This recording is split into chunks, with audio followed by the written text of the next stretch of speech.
Welcome to the Greater Pensacola Chamber Toddcast, sponsored by Moorhead Real Estate Law Group. On the Toddcast, Chamber President Todd Thompson talks to the leaders that are making a difference and driving the conversations that will impact our community. Now here's the Chamber President, Todd Thompson. Welcome back to the Toddcast. I'm Todd Thompson, President and CEO of the Greater Pensacola Chamber of Commerce. The Toddcast is sponsored by Moorhead Law Group. If you are buying real estate or involved with a transaction and you have some questions about real estate and how to do it the right way, check with the group at Moorhead Real Estate Law Group. They are the professionals and they will help you out. But I also want to let you know that this is the last Toddcast that they'll be sponsoring. If you want to be the sponsor for the Toddcast moving forward, we have our Total Resource campaign that is starting on Monday, October 4th. You will have 6 weeks to get sponsorships for our events and our activities. So the Toddcast will be available for sponsorship, and you can get in touch with Jenna Anderson if you have questions about that. So today we have Lloyd Reshard with us. Lloyd, welcome to the Toddcast. Oh, thank you, Todd. I'm glad to be here. Thanks you for inviting me. So Lloyd, you wear a lot of hats. You're on our board of directors here at the Chamber. Yes. You are an entrepreneur. Yes. You are a businessman. Yes. You are IT expert. You've got a business with IT. We're going to talk about that. Okay. With AI, we're going to talk about that here in a second. Mm-hmm. But you've got a very diverse background and doing a lot in our business community. So first, just kind of give us your background and kind of how you got into all of this. Okay. Good. Yeah. So I grew up in Tallahassee, Florida, in the early, I was born in the late 50s, grew up during the civil rights movement and stuff like that. And so a product, of a single parent family, and my mother originally did days work, so I had meager beginnings, and a lot of times people, you have to kind of understand where a person comes from. Like she grew up in the Jim Crow era. She was born in 1925. Right. And my grandfather, he was born in like 1902, so he was, kind of a farmer type, laborer type thing. So that's my roots. And my grandfather's father was born in 1850, so he was born into slavery. But you kind of fast forward, to now, but you have to understand where people came from, right, and how they got to where they are. But I had a great upbringing as a child. And ended up, through, I guess, middle school, had a math teacher that took some interest in me and kind of steered me in the right way. So, develop a good foundation, in mathematics, and that kind of led to me starting trade school in my senior year in high school at the advice of my counselor to learn, electronics. And so that's where I was headed to, to kind of get learn electronics and then get a job and work during the day and go to college at night. But turns out in my senior year I ran into a guy, my industrial arts teacher, and he, I told him what I was doing, and he said, I didn't know you were interested in electronics, so he told me I should go talk to the people at Florida A&M University, FAMU. Mm-hmm. Right. And so I did go up there and talk to the head of the department, and just like you and I are sitting down here, I was sitting, on the other side of his desk, and he said, I have one other gentleman in my program from Tallahassee, and I would love to have another. And he offered me an IBM scholarship. Nice. to actually attend FAMU, and from there I got a Air Force scholarship to go down to the University of Florida, and I graduated from there and went out and worked in industry. So I had a really good experience in learning, and so ended up working on industry for a little while. Then I went out on my own for a little while. Then I came back to the government, and I spent about almost 27 years working for the government, and I retired. Right. Mm-hmm. So since you retired, but you have not stopped Retired working from the government. Yeah, right.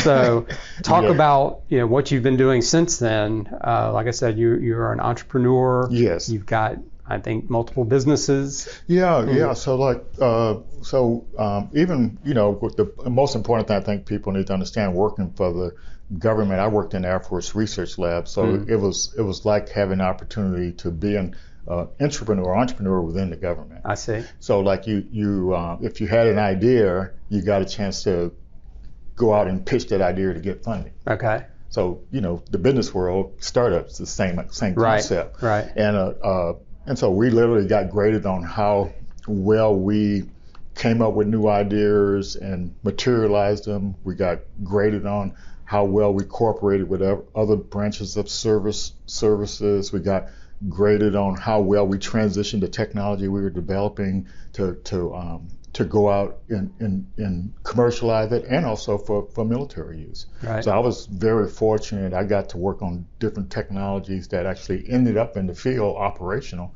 and like a lot of the so one of the biggest challenges we had working there was computing, and so in the mid 90s I started figuring out, I was listening to a briefing and the guy said, it's like we need a crazed supercomputer flying on our weapons because they have to process so much data. Right. And so I started, that's where the light bulb went on for me. I said, I can embrace this idea because computing is ubiquitous.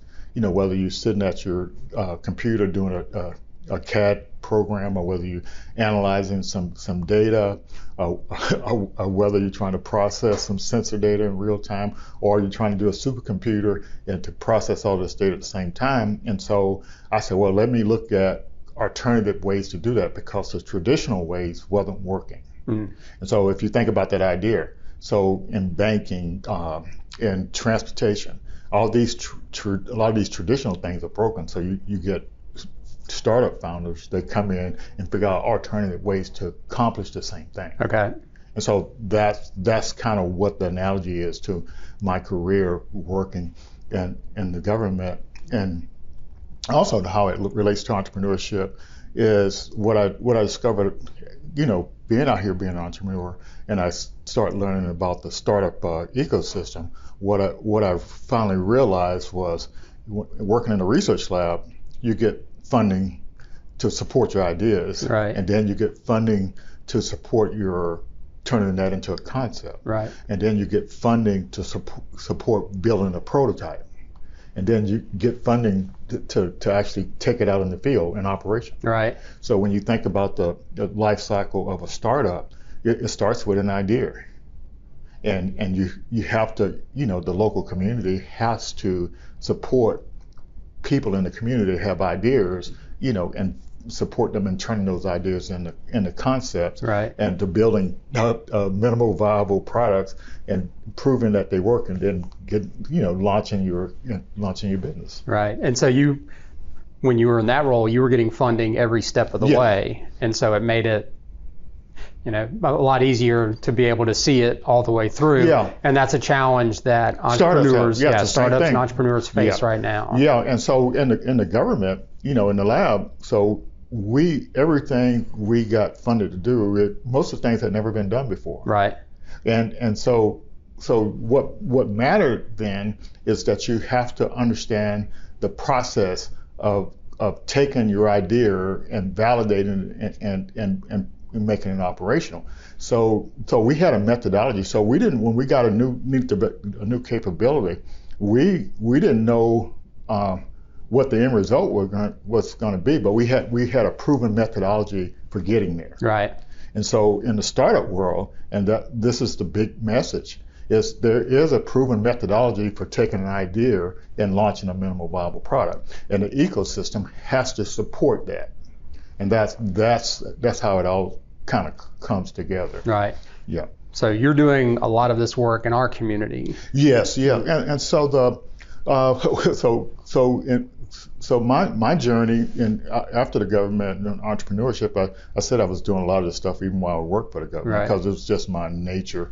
And the first thing I started doing, was already doing, but I started launching, was this mobile technology, location-based technology for networking. So like here at the chamber, you host networking events and people connect. Right. So what my idea was to build a mobile platform that allowed, like let's say for example, chamber members to easily connect to other chamber members. And so no matter where you were in the city or another city, you can click on, if you're a member of the chamber, you can click on the chamber network. If you're a member of a fraternity, you can click on that network. Right. And so no matter where you are, you can see who you can get connected to help you do what you're trying to do. It's all about, my whole life is all been about resources. Mm-hmm. And so like when that industrial arts teacher told me about FAMU, so there was scholarships right there in town. My counselor didn't know about them. I didn't know about them. Really? But by connecting me to the guy at the head of the electronics department, he had that resource. Right. And so all these resources are always around you, and you don't actually know that they're there. Right.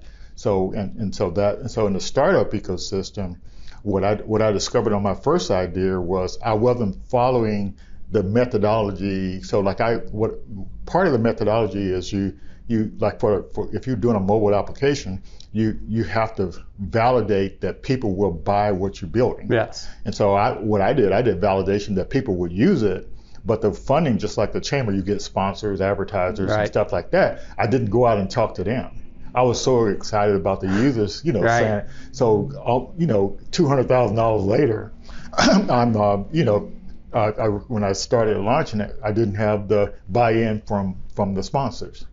So when you're doing a new idea, you have to have buy-in early on. You don't build it unless you know you got somebody that's going to do it. And right. So yeah, so that was Pat Rooney downstairs. He introduced me to the business model canvas. Right. And I said, I was clueless. I didn't know what it was, or it just didn't really make sense to me. And I think this was probably around 2013 or something like that. And so I downloaded it on my iPad, because iPads had just came out a few years before that. And, and I said, it still doesn't make sense to me. and then locally, the ITM, what's the name of the company? Innovation Coast. Okay. Yeah. Yeah. So they launched a pitch competition. I think it was like a $200,000 pitch competition. Right. And this was like 2014. And I was doing some consulting work at the time through my business pivotal data technologies. And so I was consulting with this company up in the DC area, and also some companies out on the west coast. And then I had a conference at George Washington University, and it was all about artificial intelligence. Right. And so I went to that conference. The guy I was consulting with, he recommended I go, so I went there. You got all these people from IBM, the government and stuff, and they started talking about AI and how they leverage. I said, well, I spent millions of dollars developing AI technology working for the government. Right. And I said, well, what if I kind of come up with a way to apply that technology here in the real world, mm-hmm. instead of just in military applications? And that's how I got the idea to start Cognitive Big Data Systems. Okay. So it was about encapsulating this. It was actually the number one technology I came across all my years working for the government, this AI stuff, and so I had the idea. So when the Innovation Awards came, so this is maybe a good time to kind of start working on that idea. Right. And so that's when I discovered how challenging it was, trying to follow, pitching your idea, and what are the key things that you have to have when you're pitching your idea. And so with that Innovation Award, and this is the carrot, how you bring ideas that people have that work at the hospital, that work at companies like AT&T, Comps, or work, these people have ideas, but they don't have a clue how to bring them into reality. Right. So, but this pitch competition literally lures you into say, maybe I need to work on that idea. And so that's when I discovered it's hard to go from an idea if you don't have a methodology. And so what the ecosystem does, so what they did, Innovation Coach, they partnered with the Small Business Development Center, and so we got coaching from the Small Business Development Center to work on our idea to get ready for the pitch competition. So my idea didn't get selected for the top 10 to pitch, but they had like 28 applicants, and so they invited all the applicants to come to be a part of an exposition when they were doing the pitch competition. And so I wasn't totally disappointed I didn't get to pitch, but it made me start working on my idea. Right. And then, but when I started discovering about the ecosystem at that time, so they called me up on the stage, saying, it was 3 companies that had won this thing called BizSpark Plus. Okay. And I was using BizSpark, where you get, if you're a startup, you get free Microsoft software, you get free credits. But this BizSpark Plus, I didn't know what it was, and when they gave it to me, they couldn't tell me what it was. And Robin was getting ready to do a press release for me, and so she said, "Well, what is this thing?"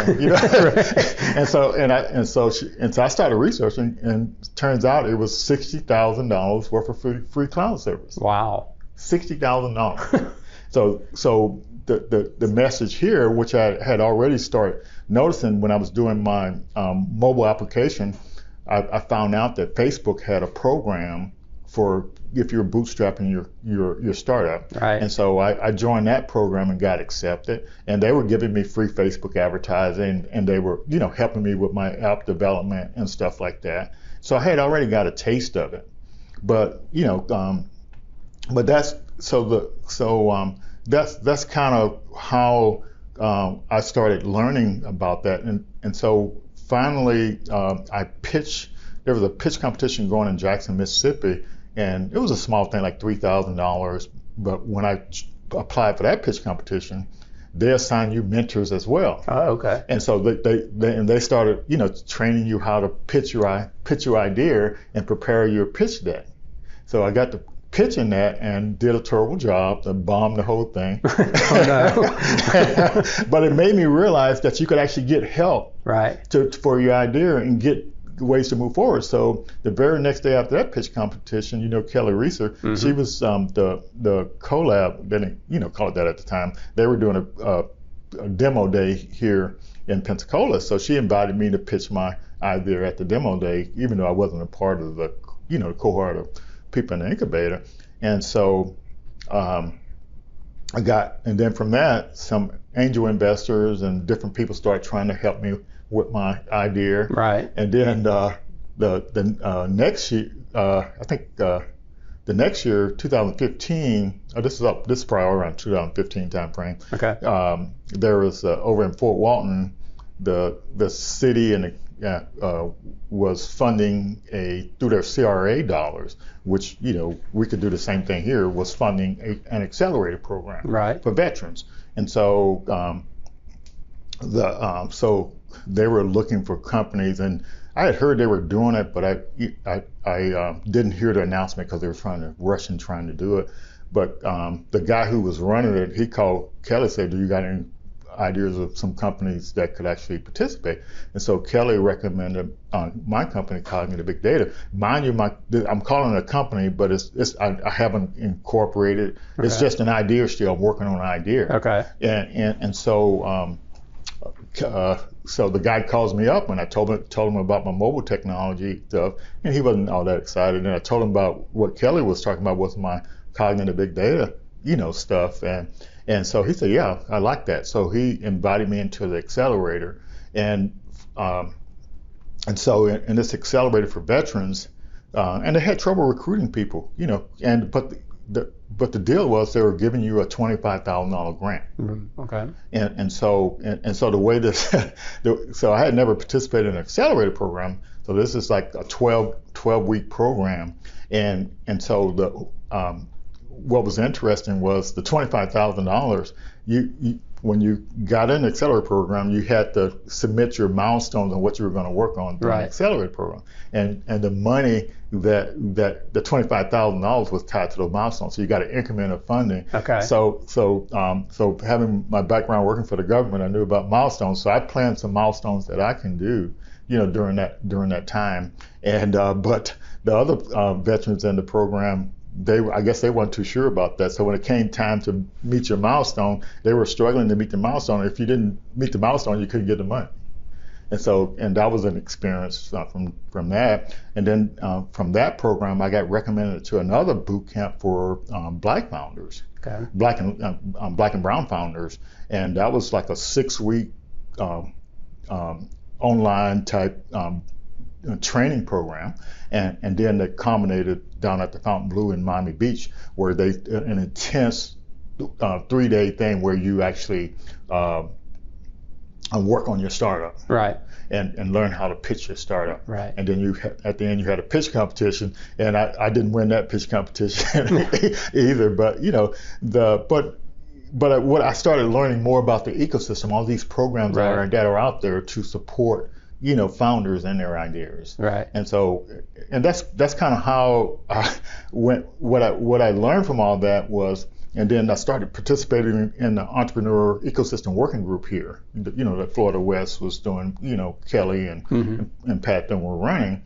And so they were trying to figure out how to build our ecosystem and trying how to map it out. Right. And so through my experiences with my startups, I had traveled to different places and I saw what they were doing to support in their ecosystem. So I tried to bring those ideas back here to Pensacola. And the problem we had here was all the people that were in charge of this stuff, they had never participated in any of these accelerated programs or pitch competitions. So they didn't know how to articulate what to do. But I had, and so I kept recommending this. And what I noticed for our ecosystem here is we didn't have anybody supporting the people at the idea stage. Okay. And our ecosystem wasn't inclusive, and so that's kind of how I got into the so finally, that's how we ended up launching Startup on the Blocks through our nonprofit, the Kukua Institute. Right. And so when I traveled to these cities, they would always have, every Thursday, they would have meetups for these founders and people interested in learning about technology.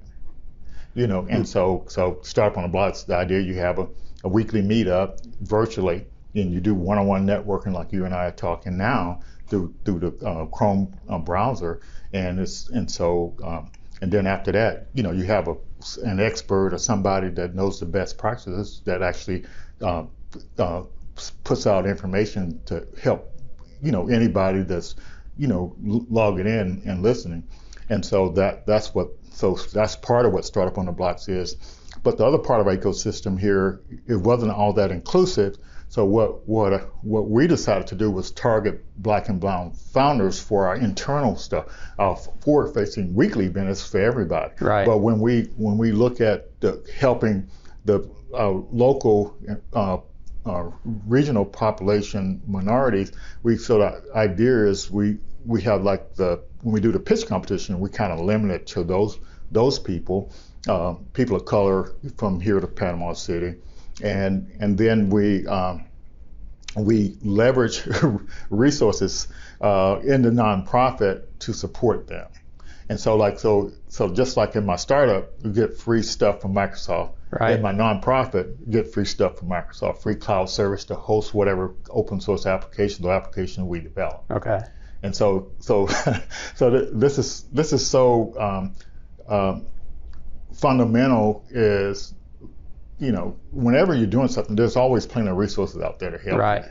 But if you don't know they're there, they might as well not be there. Yeah, and that seems, I've learned a lot about this. We've had a number of conversations, but that seems to be the biggest challenge because, like you had training in electronics and computers, and you were passionate about that, but you didn't have the business background. That's exactly right. Right. And that's what holds people back. Right. But see, there is, like I said, there's a methodology. So you have to teach people the methodology. Mm-hmm. And so our ecosystem here was focused on, let's say you take Colab, for example. You have to be an operating company, making money. You take the spring, the people that come into the spring and the VMS mentoring program. You have to be an established company making money. You take the G Beta.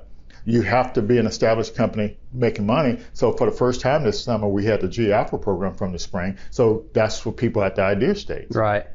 And so with Startup on the Blocks, we refer people to these programs since we don't have the capacity to do all these programs. Right. We refer people to the G Beta program. We refer people to, so each week I send out a newsletter. It has over $1 million worth of training opportunity. I have a section for all founders. I have a section where stuff is just for founders of color. I have a section for women. And I also have a section for nonprofits, because the same offerings that they give for-profit business, they also give nonprofit businesses. And so that's literally how it works. And so we use the pitch competition as a carrot to recruit people to make them aware of what the ecosystem. And then what we found through bringing them into like our pre-accelerator training, so we partnered with Startup Rocket, and so it has a framework that takes you from an idea and make sure you validate all the steps to get to your MVP. Mm-hmm. And then we have the open source platform, so that Startup Rocket, for an organization that normally costs about $2,000 a month to participate in that. And so you can have your founders, your mentors, can come in there, your investors can come in there and look at the progress that the startup, the founders is making. And then we also have the project management, the Lean Time IO. So Lean Time IO, they open source. I use this in my company, Cognitive Big Data, for project management and managing the tasks and the work that we do. And then so when they open sourced it, we use our Microsoft Cloud credits to host that application in the cloud. Right. So now all of our founders can actually use that to manage the task in building their startup. Yeah. And so we also use that for we have another part of the nonprofit where it has to do with talent. So this is this is the second biggest problem I had with my startup, Cognitive, was actually with my mobile application. So that story was really simple. The university had plenty of people that were training how to program, but they had no hands-on experience developing mobile applications. So I hired 2 interns in that company, and we, it was a year before we got a product out the door. Okay. And I tell people that the story was, so I understood, but I knew how to work with students because that's what I did. I worked for the government. I worked with college students, high school students, and we funded programs for them. But so I knew they knew how to program, but they just didn't know how to. They didn't know the methodology for building something. Right.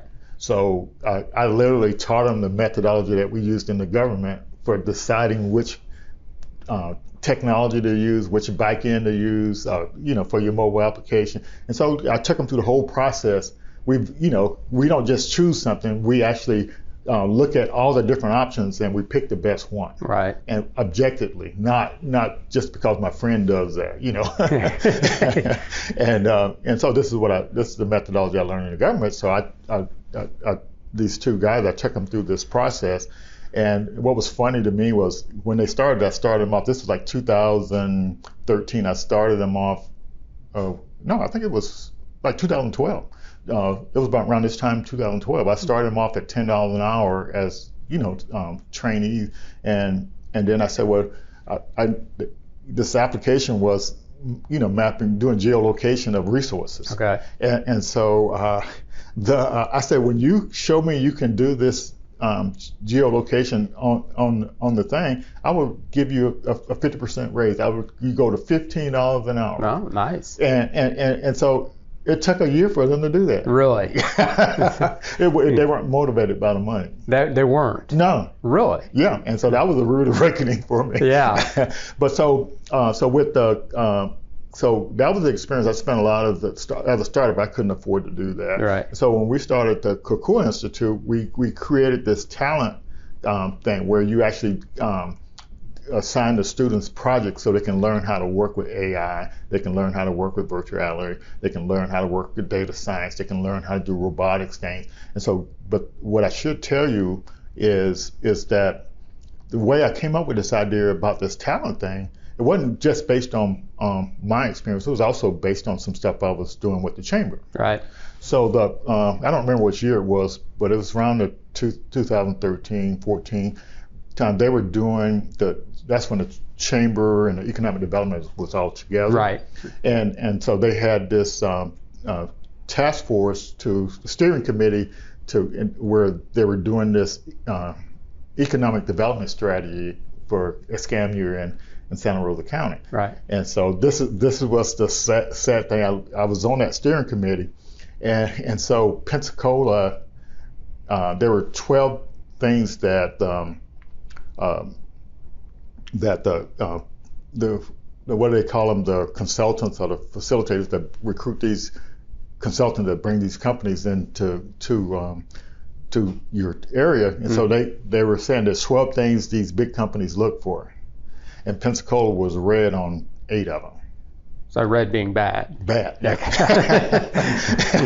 And so one of the things about that talent drain, people were leaving and going away. Yep. And so I looked at that as a problem. I said, I think that's something we can work on. So I came up with this idea of, connecting our young people that go off to these Georgia Techs, University of Florida, FAMU, FSU, and I said, well, what if we can connect them to companies here doing internships or during the summer? Right. And that's when the idea got started. But the way we did it in the government was we bought students.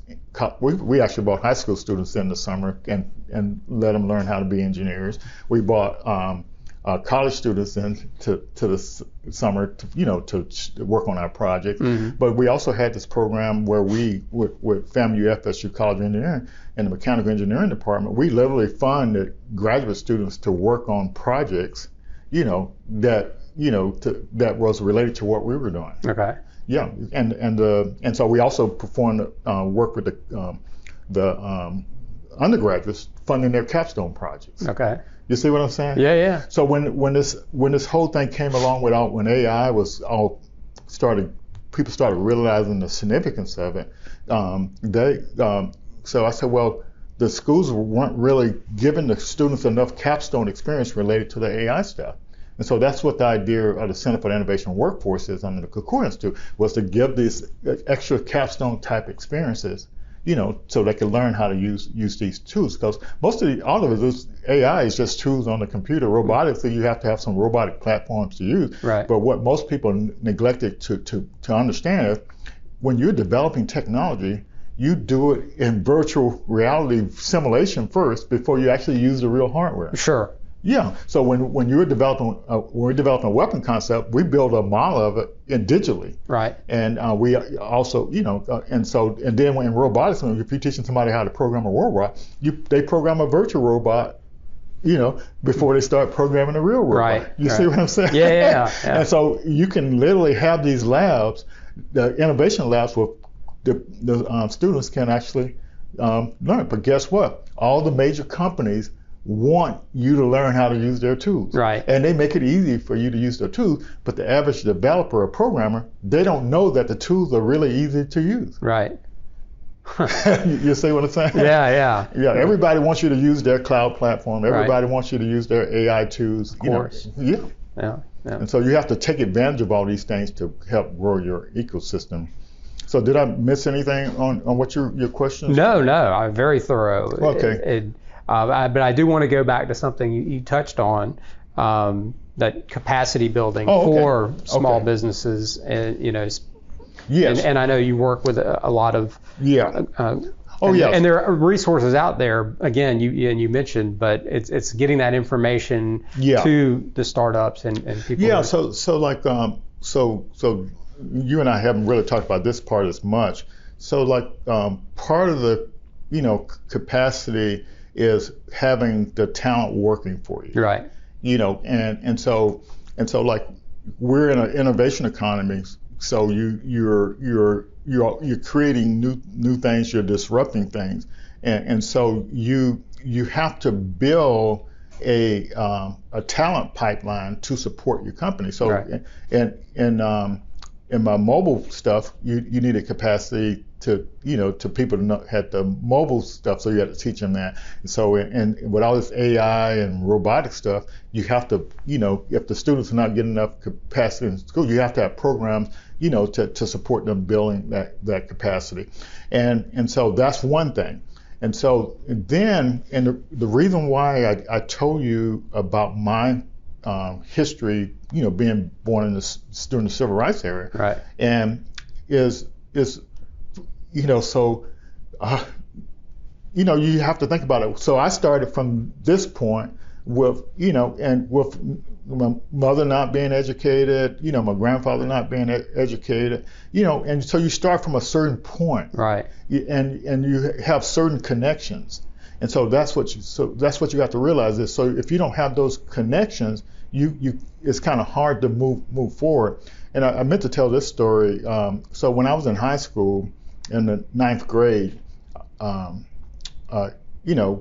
applied for the summer program. I think it was called a public employment program, and I ended up getting a job at the governor's mailroom. Okay. And so after a couple of weeks working there, the guy that was over the personnel department, he told me, he said, we didn't want to participate in this program because it was targeting minorities, black kids and stuff. And he said, we had heard so many bad things about black kids, we didn't want to participate. Yeah. But they decided to participate. And so he said, when I showed up smiling and shaking everybody's hand, it just blew them away. Right. And I have a cousin, he went to work for another department, and the guy told him the exact same thing. They were just literally shocked. They had this thing, all black people bad, and because of the media, and even black people started to think these things too because they see it in the media. Yeah. But anyway, I said that to say this. So if that guy Bill Phelan, if he has this idea about black people, then if you're a granting organization and if this same idea persists, it's going to be hard for them to want to award something to a black organization because they have this idea. And so what one way you build capacity within the minority and black community is you have to have programs to support this population that's literally been disadvantaged through systemic racism. And so it's a hard thing for some people to understand,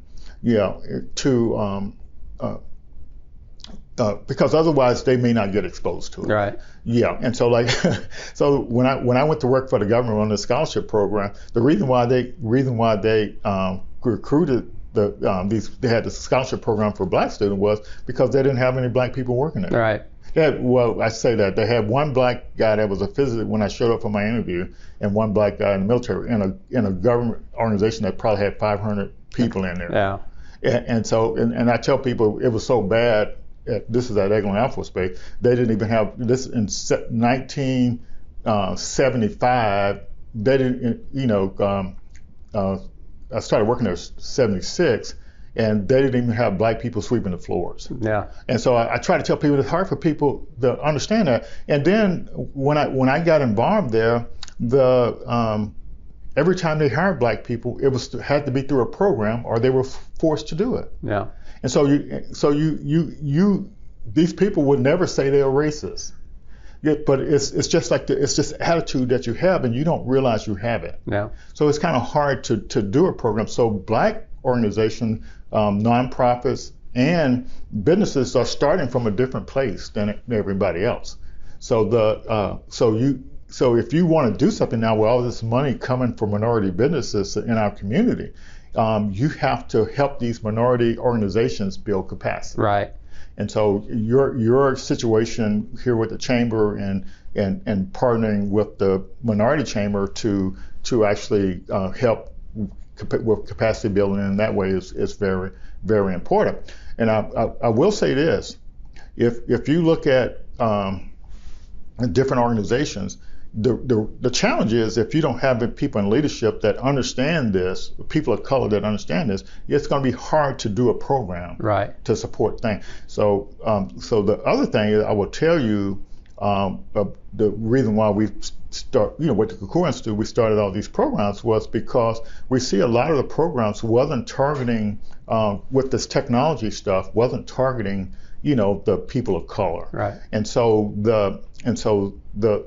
you have to partner to do capacity building. You have to realize this and realize there's a need for this, because they're starting from a different point. And see, this is a simple thing, but it may not be obvious. So when you look at let's say the minorities in Escambia County is, let's say, a third of the population. So if you only look at that third of the population as somebody that does work jobs and not being a part of the growth of the community, if you just look at them as a job instead of them creating things that, creating new startups, creating things, you have to look at them in both ways. You can't look at them just from a labor standpoint. Right. So you can say, well, you want to have equity in labor, but so you have to look at them as part of the creating part of the community.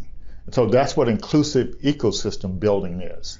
And it's hard for people to see that. And so if you got an all-white leadership, it's going to be hard for you to see that, because that's what everybody's doing. And you don't see it. But so the way you avoid gentrification, so like in Belmont Villas, the way you could have avoided that if you had been thinking more of including black people in the process, you wouldn't have resulted in gentrification of Belmont Villas. Yeah. That's kind of what the deal is. So now with all this funding coming to support minority business, the people that have the ability to get the money or literally, might as well say it, are white. So these small organizations, so you have to if you want to do something to support these minority businesses and organizations, you have to form these capacity building type agreements. Right. I hope that's not too diluted or too complicated. No. Yeah, and so when I kind of got you to see it, I gave the Achieve Escambia example where that was a nonprofit, but it didn't get its 501(c) until this past year, and so but the United Way embraced that organization to help it grow. Right. So if you have to do the same thing with black nonprofit organizations to help them grow so they can do their mission. Right. And then when you look at it from the business standpoint, we use this strategy in the government. So when we work with these small companies, and I work with a hell of a lot of small companies. Right. Like when I took over as branch chief, I had 300 SBR, Small Business Innovation Research grants. That's 300 companies. Wow. You see what I'm saying? Yeah. and so you had to come up with strategies because they didn't know what to do. Right. They literally didn't know what to do. So you had to partner them with big companies in order to help them build capacity and learn what to do. Right. That's the capacity, and it's sort of that kind of like a mentorship. Yeah. And so it's because the example I gave to you all, I said, well, if the chamber went after $1 million grant, they could actually show they have the capacity to manage that. They have the cash flow and everything. Right. So if you take a small chamber like the minority chamber, they don't have the financial capacity to execute that grant or the people capacity to execute it. So because you have to have that cash flow to do it. So, and that's what I tell people, when you look, the reason why a lot of minority businesses don't participate in some of the county, city stuff is because they don't have the capacity or the cash flow to do it. And then when they go to the banks don't provide them the revolving loan things. And it's just that systemic racism is a big wall that black and minority organization has to get through. Right. And so that only way you get through that wall is through programs. You have to establish a program that allows these small organizations to get through. No. Mm-hmm. No. I mean, you've educated me a lot on this over the last year or so. Yeah. We've really been having these conversations. And it's, and now, I mean, what you're saying is, if you don't have the resources, you're a small company and, you need that kind of entree into working with a bigger company. Yeah. So funding opportunities, those sorts of things, you don't have the capacity because you're not big enough. Yeah, that's exactly and right. So you need those partnerships and so like and so like one of the ways that people don't know they're being biased is they like with our organization, Kakura Institute, Robin and I get told this tons of times. Well, we don't see what you're doing as sustainable. And so to me, as a black person, that's an excuse not to fund what I'm doing. Yeah. And I'm doing something that's needed in the community. Right. And so when I hear that, it literally, it sounds real. And I tell people, this is kind of way I learned about, inclusiveness and the way people think. In 1995, working for the government, people don't think they're biased. So we had recruited a bunch of, I would say probably a dozen or so engineers into the laboratory where I was working. And what we started noticing over those few years since they had got recruited in there, we started noticing their performance evaluations slipping. Okay. And what we discovered when we actually looked at the data, all the historical data, anonymous data, we looked at the historical data, and what was going on was the managers were rewarding the people with the most experience instead of the productivity. Right. And they also were rewarding the secretaries. Okay. And so when I first saw that, I said, well, it sounds like if you were people with more experience, that sounds fairly reasonable to me. But in actuality, when you look at it, if you got a group of black people that are rated lower than the white engineers, then it's no other way to say it. It's actually it's biased towards black people. Right, because they hadn't been there as long. They didn't have the experience, and that's how the rating was based more on experience than performance. So they were rewarding performance. But see, like what you got to realize when you're in an organization, you not experience is not a criteria for how you get rated. Right. It shouldn't be. Yeah. It's a contribution. Right. But they were using that as an excuse to do that. But right. But the bottom line is you literally have to say one race is inferior to another race, and when you do that, but if it's the data shows that your methodology, your written policies, your unwritten policy are adversely affecting a group. That's not legal. Even if it's not written, your policies are adversely affecting the group. So when you look at the strategic plan that the Chamber has, or the Florida West has, or the Florida Great Northwest has, when you look at that strategy in there, if you don't have anything in there that's targeting minorities, you're actually adversely affecting them. Period. And so that's what people have to understand, And so now you got all this money coming for minority businesses, but none of these organizations have a strategy to support minority organizations. Yeah, you have to be intentional about it. Mm-hmm. Yeah. And so that's kind of that's what we see. And so like what I would commend you on is if you was to take a survey of the documentation on all these strategies, when you look at the Chamber's 2030 plan, you have something in there about minority business. Right. But I asked you to look at when you look at Emerald Coast Regional Planning Authority, and they're kind of an economic thing. See if they got anything in there about minorities. You look at the plan that was written for Florida's Great Northwest, the Florida Forward thing in the economic strategy. The word minority or black is not mentioned in that. Yeah.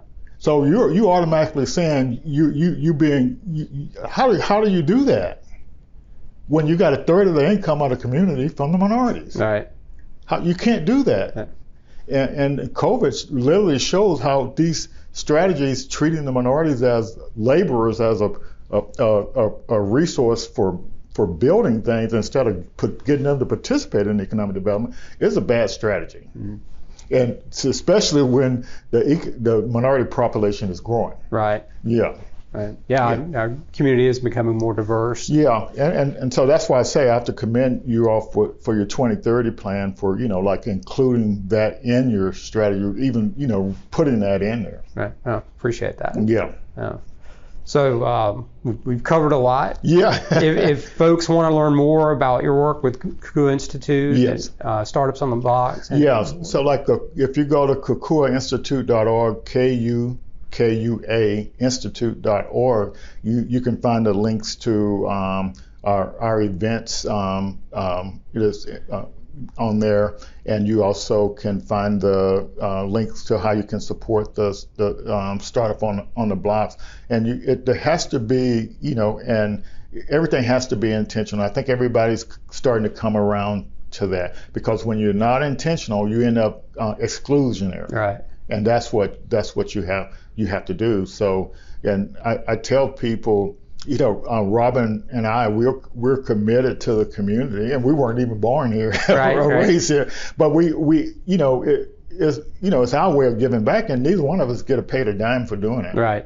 And so we do it because we realize that's what the community needs. And so I do it because when I look back at my career, people help me. And people, connected me with resources. Right. So it's my job to do the same. Right. Mm-hmm. Yeah. I mean, nobody can do it by themselves. Right. That's right. You need that, like you say, that infrastructure, that ecosystem there in place. Yeah. It's going to help people. Yeah, and it's a tall task, Todd, because we're trying to serve this minority community with this stuff, but the minority community doesn't realize what their role is, and so you have to kind of train them about this ecosystem. And what I found is the majority white community hasn't totally embraced this ecosystem concept. Yeah. And because if you had embraced it, there's been money to support this ecosystem building for over 10 years now. Okay. And we just haven't pulled it into our community. That's kind of what I literally see that. But now that all this federal money is flowing down for minority business to support minority business that's been adversely affected due to COVID, now it's time to have some programs. But if you haven't been doing anything, what are you going to do? Right, you're just starting from scratch. Yeah, it's going to be a challenge. Right. Yeah. Right. Well, really great insights, a lot of great information. Obviously, this will be something that we'll be working on moving forward. So appreciate everything that you do for the business community. Helping these folks get started, and we want to make it work. Yes. And I really appreciate that, Todd. And I will say there are plenty of people out there that are willing to help. And as right now, we just have to get them more familiar with this entrepreneurship-led economic development, as opposed to this traditional, economic development. Bring this stuff in there. Right. We have more resources here than any other region. That $1.5 billion in Triumph funding is for economic development. And so tell me another region that has that kind of money, for that. And then you got all this other money coming into the community, to support it. But it's just we have to be intentional about what they're doing. And see, you take that that Triumph strategy, there's nothing in their strategy about supporting minority stuff, and that's the perfect opportunity to do something. Yeah. And that, to me, I find that totally unbelievable.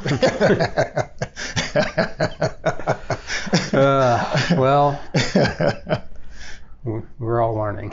Yeah, and I'm excited about all the opportunity to kind of move forward. And our city government has a great responsibility in all this. Our county government has a great responsibility in all this. But you have to have people in there that have to understand this entrepreneur-led economic development type thing. And so if you don't know about it, you say, well, I need to learn about it. Every major city in the country and across the world is doing this. Yeah. Why should we be different? Right. Yeah. And at the end of the day, I mean, we're growing our economy. We're giving people jobs. Everybody's growing. Everybody's right. is benefiting. Right. Yeah. So the more money my company makes, the more money I have to spend with other companies. Exactly. Yeah. What's so hard to understand? Right. This is pretty simple economics. Right. Yes. Right. Yes. So yeah. All right. Well, Lloyd, I really appreciate the time. Thank you, Todd. Great information. And again, KukuaInstitute.org. Kukua Institute. Kukua means growth, and it's all about growing the community. Right. Yes. And what I will mention this, and a lot of people they still think Kukua Institute is about a museum, but a Kukua Institute is about growth. It's about knowing what the history of African Americans are in Belmont Villiers and in Pensacola, and knowing that post-slavery, there were many successful black businesses here in Pensacola, black people living in big, large homes, black bank, black hospital, and through all the Jim Crow era, all this stuff got suppressed, and we're still suffering as a result of that. And people need to understand that, the history is there. There are plenty of examples. And so Kukua Institute is about uncovering the contribution that these African Americans have had, and then we take that information and we, through our STEM programs, we let kids learn about this history, but we let them create stories and program the stories to the humanoid robots, right. and use these different robots, and they get to learn about AI, they get to learn about robotics, and then also virtual reality the same way. And so we combining this learning about history and all these technologies together,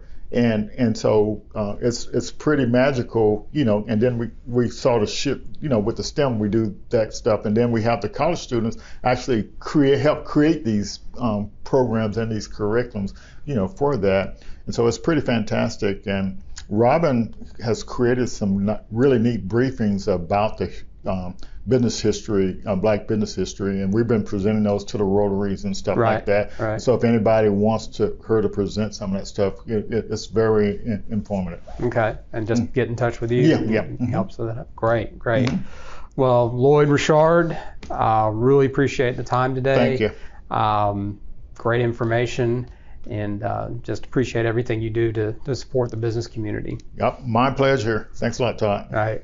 So thanks again to our sponsor, Moorhead Law Group, and appreciate the support they've offered over the last few years. Again, if you want to sponsor the Toddcast, you can do that. Get in touch with Jenna Anderson, and we will catch you next time on the Toddcast. Thanks for listening to this edition of the Toddcast. To learn more, check out the Greater Pensacola Chamber's Facebook page and follow us on Twitter at ToddcastPCola. That's Toddcast, letter P, colon. We hope you join us again next time on the Toddcast.